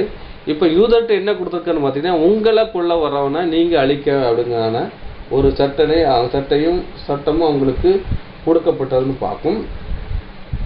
அப்போ எப்படி சொல்லப்பட்டிருக்குன்னு பார்க்கும். இவ்விதமாக யூதருக்கு வெளிச்சமும் மகிழ்ச்சியும் களிப்பும் கனவும் உண்டாயிடுச்சுன்னு பார்க்கும். அப்படி சொல்றாரு, ராஜாவின் வார்த்தையும் அவர்களுக்கு கட்டளையும் போய் சேர்ந்த எல்லா நாடுகளிலும் எல்லா பட்டணங்களிலும் யூதருக்குள்ள அது மகிழ்ச்சியாகவும் களிப்பாகவும் விருந்துண்ட கொண்டாடப்பட்டும் நல்ல நாளா இருந்ததுன்னு பார்க்கும். யூதருக்கு பயப்படுற பயம் தேச ஜனங்களுக்கு பிடித்ததனால் அவர்கள் அநேக யூத மார்க்கத்தில் அமைந்தார்கள். யூதருக்கு பயப்பட பயம் தேசத்து ஜனங்களும் பிடிக்கப்பட்டன, அவர்களே அநேகர் யூத மார்க்கத்தை அமைத்து விட்டார்கள். அப்போ என்ன பண்ணுறாங்க பார்த்தீங்கன்னா, எல்லாரும் என்ன பண்ணுறாங்க பார்த்தீங்கன்னா, யூதருக்குள்ளே இணைச்சிடறாங்க பார்த்தீங்கன்னா வந்துடுறாங்கன்னு பார்க்கும். ஏன்னா அப்படி சட்டம் ஆப்போசிட் பண்ண சட்டாரு நம்ம பாதுகாப்பு நானும் யூதனுங்கிறான ஒரு விஷயத்துக்குள்ளே இணைச்சிட்டாங்க போயிட்டாங்கன்னு பார்க்கும். அப்போ பார்த்தீங்கன்னா அப்படி ஒரு விஷயம் போயிட்டாங்க பார்க்கும். ராஜாவின் எஸ்தர் 9:16 ராஜாவின் நாடுகளில் மற்ற யூதர் தங்கள் பிராணை தற்காத்தவும் தங்கள் பகையினை விலக்கி இளைப்பாறுதல் அடையவும் ஒருமித்து சேர்ந்து விரோதிகளை 75,000 பேர் கொண்டு போட்டார்கள். ஆனாலும் கொள்ளையிட தங்கள் கையிலே நீட்டவில்லை என்றது. அதே மாதிரி சொல்லப்பட்டிருக்கு பார்க்கும். அப்போ எதிர்பார்ட்டியில் என்ன கொண்டுட்டாங்கன்னு பார்க்கும். அதை தான் பார்த்தீங்கன்னா அந்த நாளை பூரியும் பண்டிகை அதுங்கான ஒரு விஷயம் அங்கே கொண்டாடப்படுறான்னு பார்க்கும். அதுக்கு இந்த ஆமான் அவனுக்கு அந்த பூருங்கன்றதான ஒரு சீட்டை அவன் பேர் விழுந்தது. அந்த சீட்டை வச்சு தான் எங்களை பண்ணுறோம் பார்த்தீங்கன்னா இவங்களுக்கு கொல்லை வகைத்திடுறதுக்காக ஒரு சட்டத்தை ஏச்சான்னு பார்க்கும். அதை அந்த சட்டமே அவனுக்கு ஆப்போசிட் பண்ணி அவங்கள கொல்ற ஒரு விஷயம் பண்ணுறாங்க. அதை தான் பூரியும் பண்டிகைன்னு சொல்கிறாங்க பார்க்கும். அதுக்கப்புறம் வருஷம் என்ன பண்ணுறாங்க பார்த்தீங்கன்னா யூதர்கள் இந்த டைமில் நினைச்சுறாங்க கொண்டாடுறான்னு பார்க்கும். அப்போ பார்த்தீங்கன்னா நம்ம ஊரில் எப்படி தீபாவளி தீபாவளியை ஒரு அரக்கனை கொண்டதாக வெடி வச்சு கொண்டாடப்படுறாங்கல்ல, அதே மாதிரி தான் அந்த பூரியும் பண்டிகைங்கிறது என்னென்னா தனக்கு சத்ருவாக இருந்த ஆமான் கொல்லப்பட்டது ப்ளஸ் என்னதுன்னா அந்த தீர்ப்பை ரத்து பண்ணி அந்த தீர்ப்புனால யூதர்கள் அழிக்காதபடி அந்த என்னது இவங்க அழிக்க இவங்க நினைச்சிட்டாங்க அழிக்கிறாங்கன்னு பார்க்கும். அந்த அழிக்க யாருன்னா ஆமானுடைய ஆட்கள் பார்க்கும். அவங்க அழிக்கப்படுற விஷயம் தான் என்ன இதுன்னு பார்க்கும். அந்த நாளை பிரசித்தம் பண்ணி என்ன பண்ணுறாங்க கொண்டாடுறான்னு பார்க்கும். அந்த டைமில் பார்த்தீங்கன்னா ஏழைகளுக்கு உதவுறது நிறைய நினைச்சிட்டாங்க பார்த்தீங்கன்னா ஒரு ஃபெஸ்டிவலாக என்ன பண்ணுறான்னு பார்த்தீங்கன்னா அந்த நினைச்சிட்டாங்கன்னா அந்த பூரிம் பண்டிகையை யூதர்கள் அவருடைய நாட்களில் சேர்த்து கொண்டார்கள் அங்கான விஷயம் சொல்லப்படுதுன்னு பார்க்கும். இதுதான் ஒரு விஷயம் பார்க்கும். அப்போ இங்கே ஒரு சட்டம் எழுதப்படுது, அந்த சட்டத்தை திருத்த முடியாதுன்னு பார்க்கும். எழுதத்தான் அந்த சட்டத்துக்கு மாற்றாக நினைச்சிட்டாங்க மாற்றி அங்கே எழுதப்படுறன்னு பார்க்கும். இதுதான் ஒரு விஷயம் பார்க்கும். அடுத்தபடியாக அன்புக்குரிய சகோதரர்களே ஒரு வசனம் வாசிக்கலாம். பாவத்தை சம்பளம் மரணங்கிறதான விஷயத்த நம்மளுக்கு எழுதப்பட்டிருக்கும் பார்க்கும். அதாவது ஆதாமினுடைய ஆதாம் கட்டளை மீறாரு, கட்டளை மீறுவதை பாவங்கிறான ஒரு விஷயம் இருக்குன்னு பார்க்கும். ஆதாமினுடைய சந்ததியில் தான் நம்ம வந்திருக்கோன்னு பார்க்கும். அப்படி இருக்க பட்சத்தில் பார்த்தீங்கன்னா என்னென்னா நம்மளுக்கு நினைச்சது பார்த்தீங்கன்னா இப்போ அந்த விஷயம் நம்ம எழுதுனதான் சொல்லி நம்ம படித்து முடித்தோம். இப்போ வந்துட்டு இதில் வந்துட்டு ஒரு விஷயம் நமக்கு இருக்குன்னு பார்க்கும், ஒரு ஆவிக்குரிய விஷயம் இருக்குது. அது என்னன்னு சொல்லி பார்த்து முடிக்கலான்னு பார்க்கும். அது என்னன்னு பார்த்தீங்கன்னா, இங்கே வந்துட்டு இங்கே நமக்கு ஒரு சட்டம் எழுதப்பட்டிருக்கு. எப்படின்னா, ஆதாமுடைய சந்ததி வந்துட்டு பாவம் செஞ்சிருக்குன்னு பார்க்கும். ஆதாம் வந்து கட்டளை மீறதுனால இருக்காது, பாவம் அவருக்குள்ள உண்டாகி பார்க்கும். ஆதாம் சந்ததிக்குள்ள நமக்கு வரம் பார்க்கும். அப்படி இருக்கும் பட்சத்தில் பார்த்தீங்கன்னா, பாவத்தின் சம்பளம் மரணங்கிறான ஒரு விஷயம் நம்மளுக்கு எழுதப்பட்டிருக்குன்னு பார்க்கும். அந்த எழுதப்பட்ட அந்த சட்டத்தை தேவன் நினைச்சாரு, அது மாற்றி ஒரு அமைக்கிறாருன்னு பார்க்கும். அப்போ வந்து அதுக்கு யாரை பண்ணுறா பார்த்தீங்கன்னா, அங்கே இயேசு கிறிஸ்து வந்து ரேன்சம் என்னப்பட்ட பார்த்தீங்கன்னா ஈடுபலி அங்கே கொடுக்குறான்னு பார்க்கும். அதுக்காக நினைச்சாரு, அவர் என்ன பண்ணுறாரு பார்த்தீங்கன்னா, அந்த பூமிக்கு வரான்னு பார்க்கும். வந்து நினைச்சாரு விஷயம் பண்ணுறான்னு பார்க்கும்.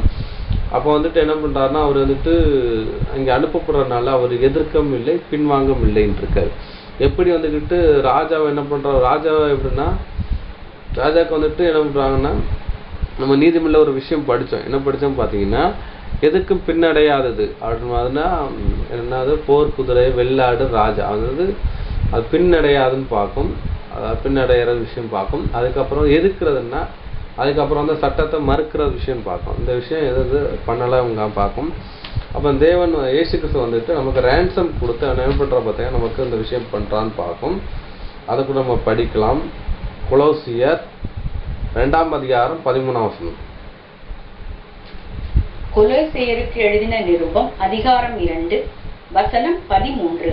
உங்கள் பாவங்களினாலேயும் உங்கள் மாம்ச விருத்த சேதனம் இல்லாமையினாலேயும் மரித்தவர்களாயிருந்த உங்களையும் அவரோடே கூட உயிர்ப்பித்து அக்கிரமங்கள் எல்லாவற்றையும் உங்களுக்கு மன்னித்து போது பார்க்கும். அதாவது என்ன பண்ணுறோம் பார்த்தீங்கன்னா, ஒரு தாங்கி ஆக்சுவலி என்ன 2ஆம் வருஷம் என்ன பண்ணுறோம் பார்த்தீங்கன்னா 14 அது 14 படிக்கணும். அப்படியே 14 என்ன போட்டிருக்குன்னா, நமக்கு எதிரடையாக கட்டளையா நமக்கு விரோதமாக அந்த கையெழுத்தை குலைத்து அதை நடுவில் ஏதாவது எடுத்து சிலுவை மேலே ஆணி அணித்தின்ற. இப்போ நமக்கு எதிரடையாக இருந்த கட்டளைனா நமக்கு விரோதமாக இருந்த கையெழுத்தை குலைத்து அதை நடுவே இராதபடி எடுத்து ஆணி அடைத்து. அப்போ அந்த கையெழுத்து குலைத்துன்னா நம்மளுக்கு ஜட்ஜ்மெண்ட் பண்ணியிருக்கிறான்னு பார்க்கும். அந்த ஜட்ஜ்மெண்ட்டை தேவன் வந்துட்டு இந்த குலைத்திருக்கிறான்னு பார்க்கும்.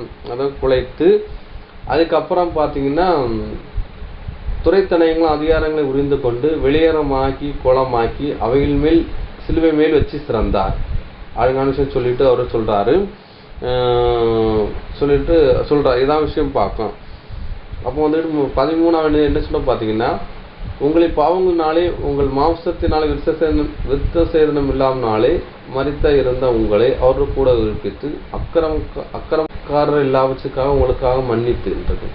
அப்போ பார்த்தா அக்கிரமம் எல்லாம் உங்களுக்கு மன்னித்து அன்றிருக்கு. அப்போ அக்கிரமத்தெல்லாம் மன்னித்து அப்படிங்கிற விஷயம் என்னன்னா, அப்போ பாவத்தை சம்பளம் மரணங்கிறான ஒரு விஷயம் இருக்கு. அதான் அக்கிரமத்தை மன்னித்து நமக்கு எதிராக இருந்த கட்டளையில் நமக்கு விரோதமாக இருந்த கையெழுத்தை குலைத்து அதை சிலுவையில் இராதபடி எடுத்து சிலுவையின் மேல் ஆணை அடைத்து அதுக்கப்புறம் சொல்றாரு துரத்தனங்களை அதிகாரங்களை உரிந்து கொண்டு வெளிகரமான கோலமாக்கி அவை மேல் சிலுவையில் வச்சு சிறந்தார். அப்போ வந்துட்டு நமக்கு எதிரடையாக இருந்த விஷயம் என்னன்னு பார்த்தீங்கன்னா, பாவத்து சம்பளம் மரணம் இருந்துச்சு. அக்கிரமத்து பண்ணனால என்ன மரணங்கிறான விஷயம் இங்கே எழுதப்பட்டுருச்சு.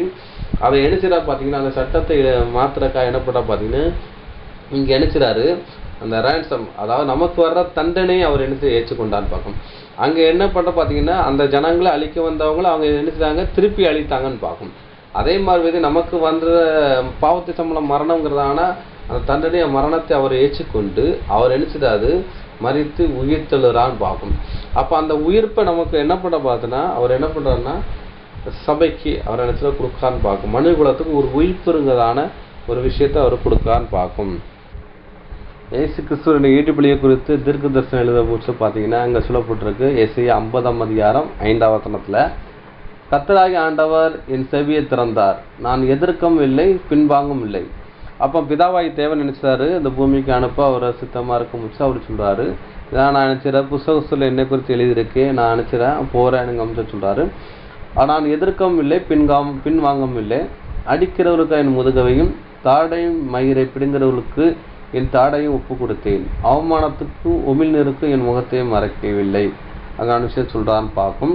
அதான் ஒரு விஷயம். என்ன ராஜா என்ன பண்ணுறாருன்னா எதிர்க்கவில்லை பின்வாங்கவில்லைன்னு சொல்கிற மாதிரி அவர் என்ன சார் பார்த்தீங்கன்னா இவர் ஒரு ராஜா தான். அவர் என்ன பண்ணுறா பார்த்தீங்கன்னா இவர் வந்து தீர்ப்பு எழுதியிருக்காரு, பாவத்தின் சம்பளம் மரணம்னு இருக்காரு. அந்த சம்பவத்தை மாற்றி எழுதுறதுக்காக அவரே நினைச்சிட்டாரு, அவருடைய இதுல இருந்து இறங்கி வரான்னு பார்க்கும். என்னன்னா அவர் துரைத்தனங்கள் எல்லா அதிகாரத்தையும் வல்லமையும் புரிந்து கொண்டு அதெல்லாம் விட்டுட்டு அந்த ராஜாவை இறங்கி அவரே என்ன பண்ணுறா பார்த்தீங்கன்னா, அவர் வந்துட்டு அந்த கையெழுத்து கொடி போட்டு அவர் வீட்டு பிடிவுனால பாவம் அவர் என்ன பண்ணுற பார்த்தீங்கன்னா நமக்கு ஒரு மீட்பை உண்டாக்கி கொடுத்தாருங்கிறான விஷயம் சொல்லப்படுதுன்னு பார்க்கும். அடுத்தபடியாக அன்புக்குரிய சகோதரர்களே, அவர் வந்து நித்திய ஜீவனை நம்மளுக்கு கொடுப்பேன்னு சொல்லி ஒரு வாக்குத்தத்தம் பண்ணியிருக்கான்னு பார்க்கும். அந்த வாக்குத்தத்தத்தை நிறைவேற்றிருக்கிற வல்லவராக இருக்கிறாருங்கிறான விஷயம் சொல்லப்படுது பார்க்கும். 1 யோவான் 2:25. யோவான் எழுதின முதலாம் நிருபம் அதிகாரம் 2 வசனம் 25. நித்திய ஜீவனை அளிப்பேன் என்பதே அவர் நமக்கு செய்த வாக்குத்தத்தம். அப்போ அங்கே நித்திய ஜீவனை அளிப்பேன் என்று நமக்கு தந்த ஒரு வாக்குத்தத்தம்ங்கிறான விஷயம் சொல்லப்படுதுன்னு பார்க்கும்.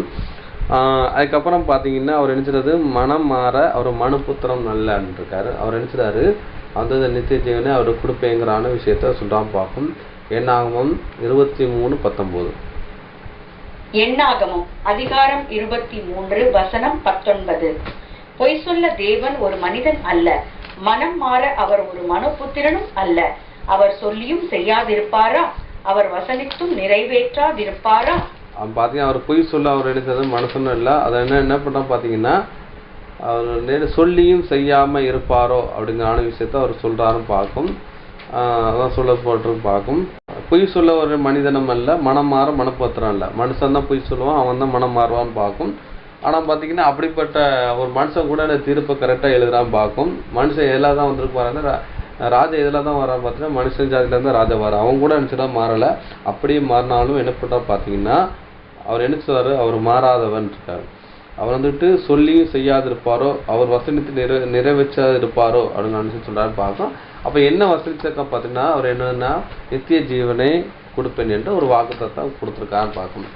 அந்த வாக்குத்தத்தம் என்னன்னு பார்த்தீங்கன்னா ராஜ்யம். உலகத்தில் 2 விஷயம் இருக்குது. ஒன்று பரலோக ராஜ்யம், அது 1,40,000 சபைக்கு கொடுக்கப்பட்டுருது. 2வது வந்துட்டு பார்த்தீங்கன்னா உலக ஜனங்களுக்கு சத்தியத்தை வந்துட்டு அறிவிக்கிற விஷயம் எங்கே போது ராஜ்யத்தை சொல்லிக் கொடுக்குற விஷயம் பார்க்கும். அதை கூட படிக்கலாம். எபிரேயர் 4ஆம் அதிகாரம் 1, 10, 11 வாசம். எபிரேயருக்கு எழுதின நிருபம் அதிகாரம் 4 வசனங்கள் 1, 10 மற்றும் 11. ஆனபடியினாலே அவருடைய இளைப்பாறுதலில் பிரவேசிப்பதற்கேதுவான வாக்குத்தத்தம் நமக்கு உண்டாயிருக்க உங்களில் ஒருவனும் அதை அடையாமல் பின்வாங்கி போனவனாக காணப்படாத படிக்கு பயந்திருக்க கடவோம். ஏனெனில் அவருடைய இளைப்பாறுதலில் பிரவேசித்தவன் தேவன் தம்முடைய கிரியைகளை முடித்து ஓய்ந்தது போல தானும் தன் கிரியைகளை முடித்து ஓய்ந்திருப்பான். ஆகையால் அந்த திருஷ்டாந்தத்தின்படி ஒருவனாகிலும் கீழ்ப்படியாமையினாலே விழுந்து போகாத படிக்கு நாம் இந்த இளைப்பாறுதலில் பிரவேசிக்க ஜாக்கிரதையா இருக்க கடவோம். அப்போதும் பார்க்கும்.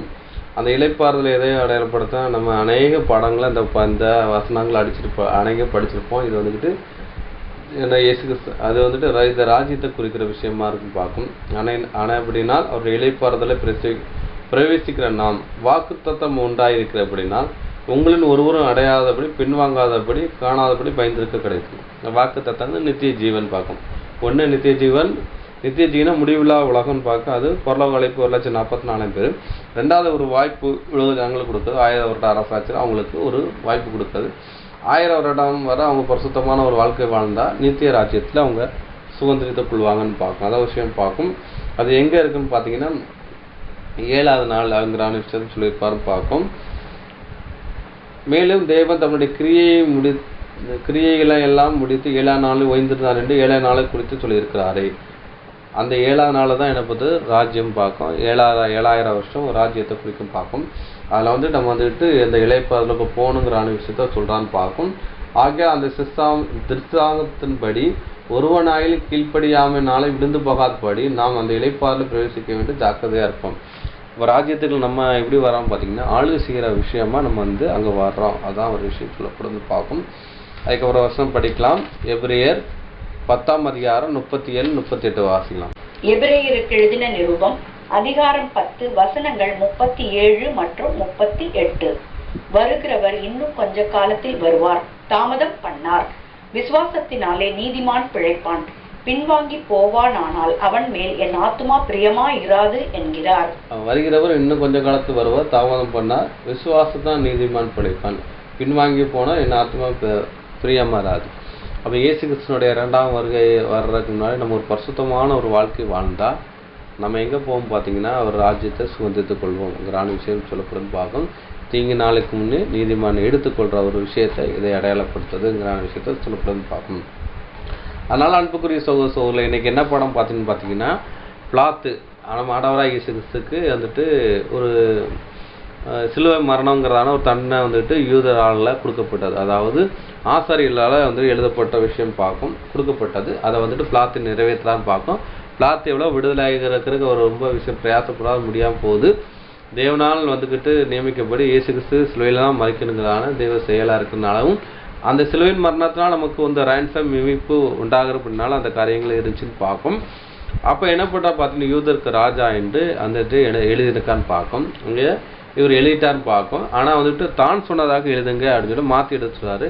எழுதுனது எழுதுதான்னு சொல்கிறான். அப்போ ராஜாக்கள் என்ன தீர்ப்பா மாற்றி எழுத மாட்டாங்கங்கிறான ஒரு விஷயம் பார்க்கும். இந்த எழுதுனதாங்கிறான ஒரு சின்ன டைட்டில் தான், அதில் எவ்வளோ காரியங்கள் இருக்குங்கிறான விஷயத்த நம்ம வந்து படித்தோம் பார்க்க. அங்கே எழுதுனாதான் அதை மாற்றி எழுத முடியாதுங்கிறான விஷயத்த நம்ம படித்தோம் பார்க்க. அதை தான் நிறைய விஷயங்களை நம்ம படித்தோம் பார்க்கும். அதனால் பைபிளில் சொல்லப்பட்ட ஒவ்வொரு இன்சிடென்ட்டுக்கும் ஒரு ஆவிக்குரிய அர்த்தம் இருக்குது, ஒரு உண்மைத்தன்மை இருக்குது. அதை தான் இந்த இடத்துல என்ன செய்த பார்த்து முடிச்சோம் பார்க்கும். இனி வர்ற காலங்களில் என்ன செய்யறதுன்னா ஒவ்வொரு காரியங்களையும் இன்னும் ஆழமாக சிந்திச்சு நம்ம பார்த்து முடிக்கலாம் பார்க்கும். இவ்வளோ பொறுமையோடு கேட்டவங்களை தேவன் தாமே ஆச்சரியப்பார்.